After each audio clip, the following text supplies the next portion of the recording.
I never cared for my name, Clive Staples. The world came to know me as C.S. Lewis. Perhaps you read my books. The Lion, the Witch, and the Wardrobe is the most famous, but there's one story that's not so well known. It's my story.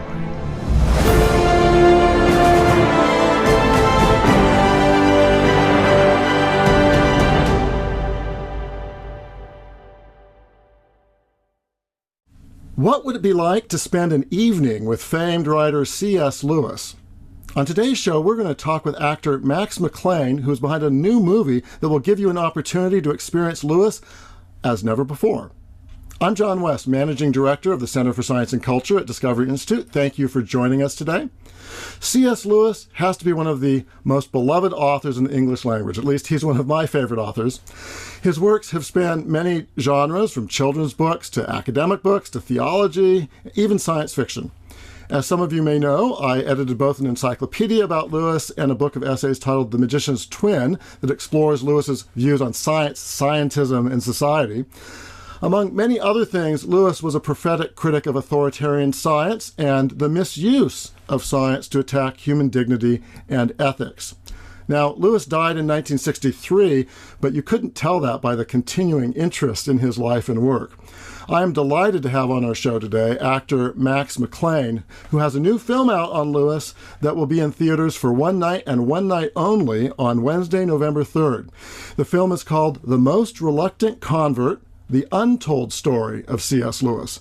Max is an award-winning actor and the founder and artistic director of the New York City-based Fellowship for Performing Arts, which produces theater and film from a Christian worldview, but for audiences of all beliefs. Max, welcome to our show. Thank you, John. It's great to be with you. Great. And you're speaking from New York City right now? I am. Great. That's where my apartment is and where our offices are. I actually love New York City, but the last time I've been there was like 2 or 3 years ago with my wife, maybe 2018. It's a wonderful city, especially for someone on the West Coast. It's just a different feel, more international, lots of history, lots of bustle. Anyway, I've had an opportunity to preview your film, and my bottom line, I'll give it top, is I think it's fabulous. I know it was based on your one-man stage show, but you've done, I think, a wonderful job in creating a beautifully cinematic film, which can be hard to do in doing the adaptation. At the same time, it remains really intimate and personal, and I think your portrayal of the older Lewis and Nicholas Ralph's portrayal of the young adult Lewis will really make audiences feel like they've spent an evening one-on-one with Lewis. So can you tell us the story of how your play and then film came to be, and then maybe also explain the film's subtitle, The Untold Story of C.S. Lewis? Well, let me start with The Untold Story, because it's certainly his autobiography, Surprised by Joy, tells his story, but it's not one of his better-known works. And of course, when you talk about film, the story of Lewis's conversion from hard-boiled atheist, vigorous debunker of Christianity, to becoming, as he said, he finally gave in and admitted that God is God, knelt and prayed, perhaps that night the most dejected, reluctant convert in all England. Mm-hmm. So that's the story that we're telling. And that story is not well known outside, of course, of Lewis scholars who know everything quite well. So that's the untold story. In terms of how the play came about and how the film came about, well, we've done theatrical adaptations of Lewis before. We've done the Screwtape Letters, we've done The Great Divorce. And both Screwtape and Great Divorce are very personal to Lewis. They're both about spiritual warfare. Screwtape, of course, spiritual warfare from a demonic point of view, how temptation hinders our walk or hinders our desire to move forward in Christ. And The Great Divorce is from the opposite perspective of how we resist the Holy Spirit. And they tell fantastical tales to get to the point, and both being very, very personal to Lewis, because he was being transparent about his own flaws in his walk with Christ, and they both relate to what prevented him from moving forward in Christ. He said he knelt and prayed and gave in. He thought his life was going to be over once he became a Christian, right? He didn't think, okay, I'm done. No. He had no idea what the Lord had in mind. Anyway, I went back to his autobiography, Surprised by Joy, which I mentioned earlier, to get back to the root of Lewis's own story. And that led to the play version, which was very popular. We ran for 15 weeks in New York, toured all over the country, and doing lots of colleges and universities, of course, until the pandemic shut us down. Mm-hmm. And actually, when the pandemic shut us down, I had already been in conversation with my good friend Norman Stone, who's a well-known director, has several Emmys, a couple of BAFTA awards, which is a British equivalent to Oscars to his credit, about making a film version of the play. And but when it shut down, everything shut down. We had 3 plays on the road and a play here in New York, and we said, what are we going to do? And Norman said, well, back in June of 20, when we knew we were in for a long-term shutdown, he said, the British film is going to reopen in August under very strict guidelines. But if you're willing to act, we can move forward, and I can get a really good crew and a good cast at very reasonable competitive rates if we're willing to move quickly. I says, well, if you would confirm that and confirm that the locations were available, I would go to my board and see if we can get the funding and get the film in the can, and we can talk about post-production and distribution later. So that all happened. We got the rights to the C.S. Lewis estate in the last sometime in August. I boarded a plane as big as Air Force One for London with fewer people on it.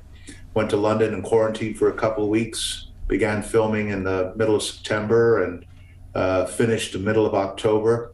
And here we are a year later, and we're about ready to release the film. That's amazing. So it's nice to hear a good COVID story of actually COVID providing an additional opportunity to get a project like this off the ground. As you just noted, you've done a number of stage plays on C.S. Lewis. So how did you first become interested in him in the first place? Well, I'm an adult convert to Christianity, and I think of Lewis, and I think you would appreciate this. I think of Lewis as kind of a bridge from postmodern thought to historic Orthodox Christianity, particularly for our postmodern age, because that's basically what we come with. This postmodern worldview, where we're really focused on the here and now, and Lewis, of course, speaks eloquently about the other world. Mm-hmm. And his genius is he captures your imagination. He says reason is he said the imagination is the organ of meaning, reason is the organ of truth. And I think what he meant by that is the imagination serves up the raw material of what we think about. And if an idea doesn't capture the imagination, you're just not going to invest the effort required to go into the truth factor that produces evaluation and change. So Lewis has been a hero of mine. He's become my spiritual guide. I think he's not just one of the greatest writers of the 20th century, but one of the greatest writers of all time. I mean, the constellation of ideas that come from him you find nowhere else. So, and I thought it could be captured theatrically. Wow. In fact, the idea of our first play, Screwtape, the idea came to me. A theater professor from Drew University in New Jersey saw one of our other plays and said, I think you would make a really good Screwtape. And I didn't know if that was a compliment or not, but I was intrigued. He had an idea how to do it. And I said, well, if we can get the rights with C.S. Lewis estate, we'd have a go. And that was back about 20 years ago. So I would say for the last 20 years, and of course, whenever you're going to try to adapt a book from the page to the stage, you really have to get underneath it and understand all the nooks and crannies behind it. So that's even forced me to go deeper into Lewis And one thing almost anybody that discovers Lewis finds, you never get to the bottom of it. No. There's always more there. No. So what's your favorite Lewis book? Well, that's hard to say because, I would say the Screwtape Letters was very impactful, as was The Great Divorce. I think The Great Divorce was peeling an onion a little bit. It didn't hit me right away, but when it did, it hit pretty hard because it really goes to show how much we resist the promptings of our conscience, the promptings of the Holy Spirit, and how much we have to fight. He talks about easy things go downstream, hard things go upstream. You have to really fight to bring things upstream. So that's what Lewis has really inspired me to do more than I would do otherwise. Okay, great. We're going to talk a little bit about some specific parts of your film. Your film spends some time on Lewis's rocky relationship with his dad, and I actually want to compliment you on that. This is a little pet peeve of mine. Sometimes people writing about Lewis's father portray him as such an unsympathetic character that I actually think it's unfair. I think you give a little more nuanced portrayal of his dad and how he did love his family. And I also love to see that you have the older Lewis expressing regret about the relationship with his father, which I also think is true. Why did you think portraying Lewis's relationship with his father, Albert, was so important? Well, I do think that was, I think there were three key events that contributed to Lewis's anti-theism. First, of course, the death of his mother at age 9 to cancer. He prayed. Prayer doesn't work. I was used to things not working, thought no more about it. Then, of course, as you mentioned, he had a very challenging relationship with his dad. His dad was overbearing. And, of course, his picture of God was related to his dad. And then, of course, the third thing was, he experienced the butchery of World War I, the Great War. And, and he came to the conclusion after that either there's no God behind the universe, a God indifferent to good and evil, or worse, an evil God. And that's kind of the starting point of our film. So I did feel like the dad and Richard Harrington does a marvelous job with the father. So does Amy Alexander's Flora Lewis. And you get a picture of, she made the happy home. But you get the picture of that. And of course, when she died, he said all settled happiness was over. He said it was all sea and islands now. The island, it was like Atlantis had sunk. It was all sea and islands now. He had no security. And his dad didn't help him in that way. And of course, he shipped him off 2 weeks later to a horrible boarding school. That's true. All of these things contributed to the Lewis that wrote all the marvelous stuff that he wrote. He did. I do want to say that I think there is actually an even more of a sympathetic side to Lewis's father than what you showed. And I don't fault you for what you showed. I think you were exactly faithful to Lewis's recollections in Surprised by Joy. But I don't know if you know this, you probably do, but Lewis's brother Warren wrote a lengthy biography of his brother, most of which was never published. They published a slice of it. I've heard a rumor, actually more than a rumor, that the Lewis estate finally and Wade Center finally gave permission for someone to bring it out. I hope they do. I had tried to get that myself from them for years and was sort of put off. But I'd say Warren, I've had a chance to read it at the Wade Center, presents a far more sympathetic view of their dad. In particular, he reprints a lot of letters their dad wrote to his sons while they were away at school, including letters after their mother's death that I think really, and there's also some evidence from Lewis's letters and from Warren from his biography that both he and his brother did, after they became Christians, really regret how badly they treated their dad, because not only did they ridicule him, they did a lot of things. And for me, that regret, which you note, shows just how Lewis and his brothers' growing maturity as Christians. And I just think it's a powerful story of repentance. And maybe this relationship between the Lewis sons and their dad should be the subject of a stage play someday. Well, I appreciate what you're saying about Lewis absolutely regretted his relationship with his father, and his dad did write, even in collected letters, some of the letters that he wrote to Lewis In fact, there was a wonderful story. I can't remember the fellow's name. Somebody that Lewis did not respect at all, a student or a colleague at Oxford. He went off to visit him and his father, and the way this man, who Lewis did not respect, the way he treated his father, who was an older man and very feeble, really shamed Lewis. Yeah. So Lewis really, I think one of the great things, he was a big personality. Lewis was, so was his dad, and one of the things that Christianity did to him is it humbled him, and he absolutely, he did not let himself off the hook, as it were. We tend to do that, and he didn't. Yeah, I think that's powerful. So another strand running through your film, it seems to me, is Lewis's relationship with science, which is going to be of interest to many in our audience. Your film starts out with Lewis as an outspoken scientific atheist for whom science reinforces sort of his bleak materialist worldview. You also have Lewis give what he sometimes called his argument from undesign, just how much pain and evil in the universe, that, if there's a God, it must be awful. And now I love how you have Lewis at one point walking through the Natural History Museum with a statue of Darwin watching over him. But then you flip it later and you show how Lewis came to ultimately believe that there must be something more. Key in that is a debate over the origins of reason. And I'm thinking now of the scene you have, the wonderful scene with Lewis and his friend Owen Barfield. You have Lewis asserting that natural selection, random mutation produced human reason, and then being convinced by his friend otherwise. So I wonder if you could share why you made this debate over reason really central. Well, I think it was a big move for Lewis. I do. It moved him from the atheistic camp to what he calls idealism. Yep.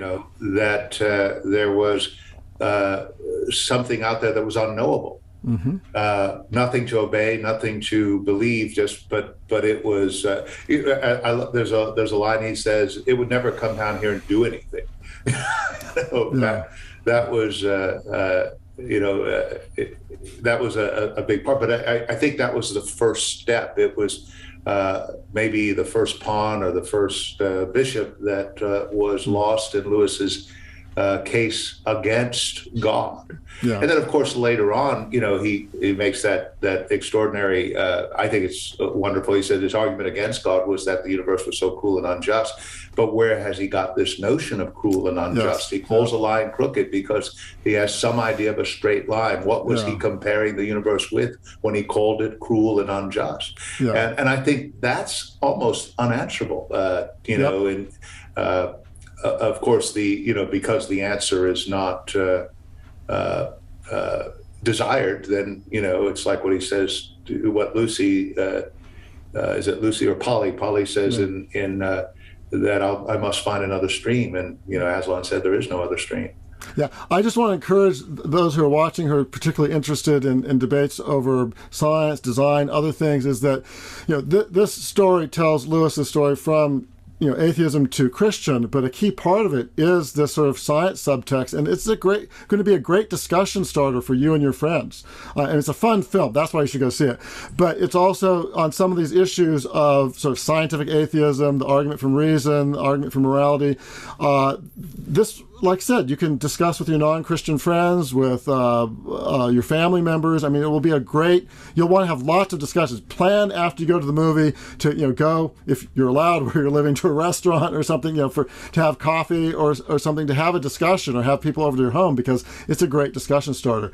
I don't know if, it's fine. I just was going to mention that we've actually, we've had our friend Devin Brown, professor of English at Asbury College, produce a study guide based on the film, and that's available. That's available on our website, cslewismovie.com. There's a resource page that has it. So just follow. We'll link to that. I hadn't seen it on the page. So I don't know if you knew, but Charles Darwin himself actually expressed doubts about how much we could trust our reason if we adopted a Darwinian explanation for how it came to be. And in a letter he wrote in 1881 that was reprinted in his autobiography, Darwin wrote that, "With me, the horrid doubt always arises whether the convictions of man's mind, which has been developed from the mind of the lower animals, are of any value or at all trustworthy. Would anyone trust in the convictions of a monkey's mind, if there are any convictions in such a mind? And the reason I cite that is because C.S. Lewis owned a copy of Darwin's autobiography in his personal library, and in Lewis's copy, this very passage is underlined. And you can see it actually at the Wade Center in Wheaton College, which holds part of Lewis's personal library. And I think I was the first one who actually reported on this in The Magician's Twin. When I found out about it, had a researcher go and transcribe stuff for me. But so Lewis, on the argument for reason, he actually read this doubt in Darwin, underlined it, and I'm not saying that caused Lewis's thing. He had, the debates with Owen Barfield and things, but I think he found it interesting that Darwin himself struggled with that. How do you account for reason? So what do you personally hope that people will take away from your film? Very much what we've just been talking about. I mentioned very early on in our conversation about Lewis being this bridge from postmodernism back to Orthodox Christianity and the idea of another world. In fact, one of the things we haven't talked about is the dialectic of desire. If I find in myself a desire in which no experience in this world can satisfy, the most probable explanation is I was made for another world. And he says he didn't think that that earthly desires will ever satisfy them, but only to arouse them, to suggest the real thing.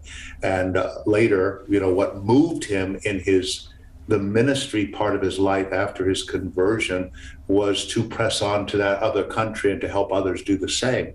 So I do think this will be a first step. I think it's needed. The work that you do.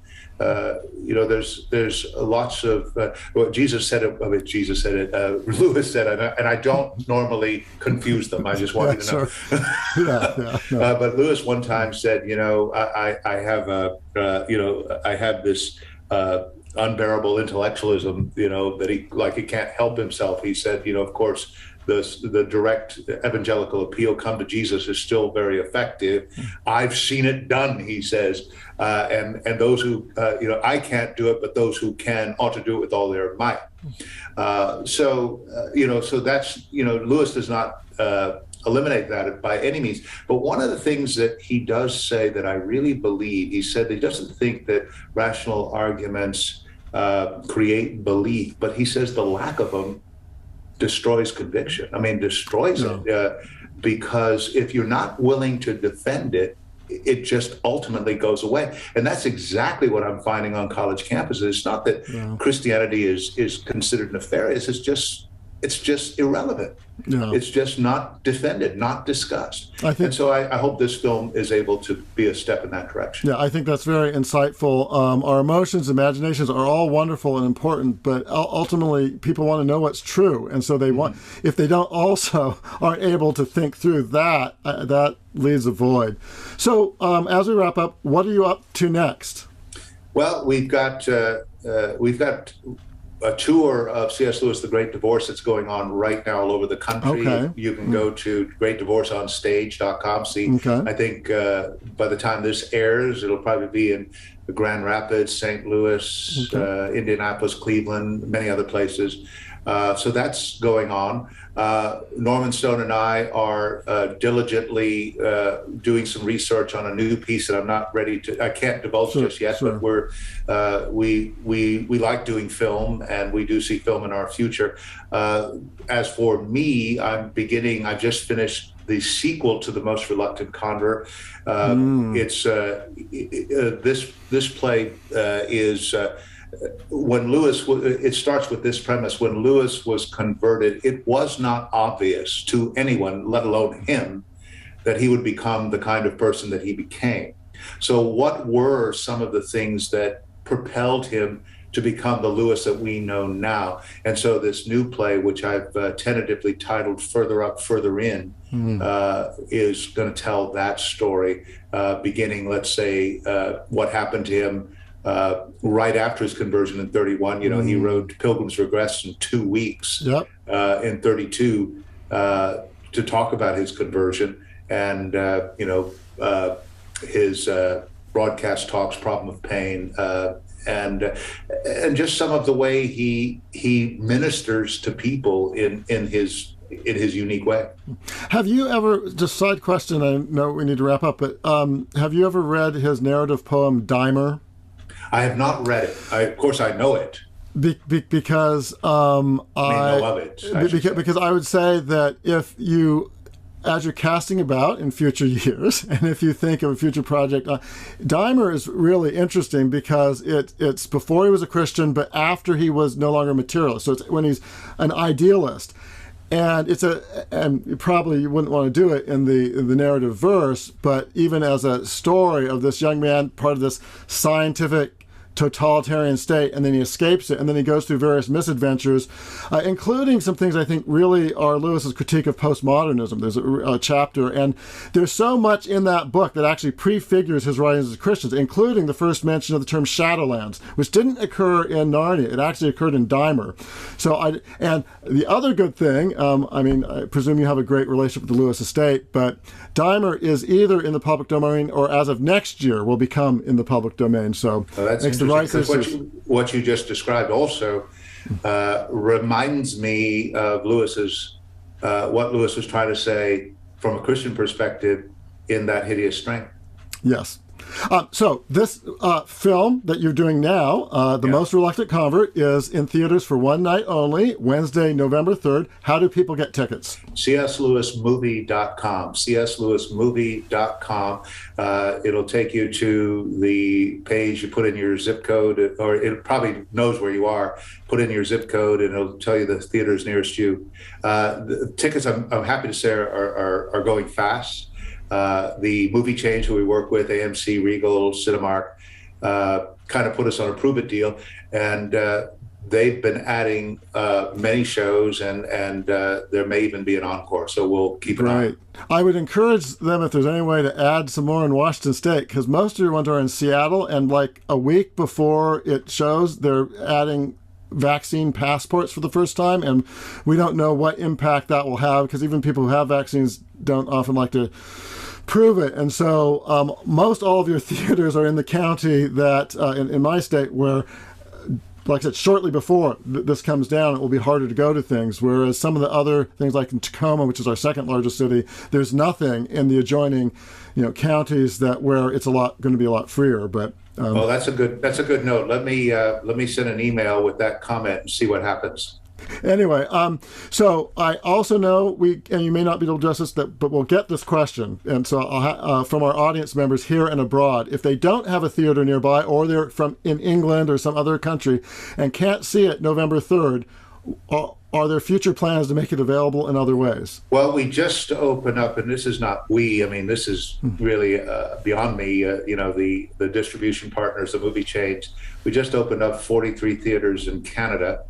And I do think because it is selling well, that after November 3rd, in some ways I'm contractually obligated not to talk too much about anything beyond that. But because it's selling well, I do anticipate that there will be a worldwide release following what it does in New York, in not just New York, in the United all States. Around yeah. So great. So we've been talking with actor Max McLean about his wonderful new film, The Reluctant Convert. You can get more information about and tickets about at cslewismovie.com. And you can see it right now in theaters for one night only, November 3rd. And I'd really encourage you to go. Take your friends. Great discussion starter for some of Lewis's ideas, including the argument over the origin of reason. Now, I'd also say as we wrap up, if you're interested in digging deeper into Lewis's views on science, materialism, Darwinism, and more specifically, I'd also encourage you to go to cslewisweb.com, which is a Discovery Institute site. That's cslewisweb.com. It features some of my work, including some essays, information about the book, The Magician's Twin, and 3 documentaries we've done about Lewis that actually collectively have had close to 1 million views on YouTube on sort of scientism, evolution, intelligent design. That's cslewisweb.com. For ID the Future, this is John West. Thank you for being with us today, and I hope you come back. I never cared for my name, Clive Staples. The world came to know me as C.S. Lewis. Perhaps you read my books. The Lion, the Witch, and the Wardrobe is the most famous, but there's one story that's not so well known. It's my story.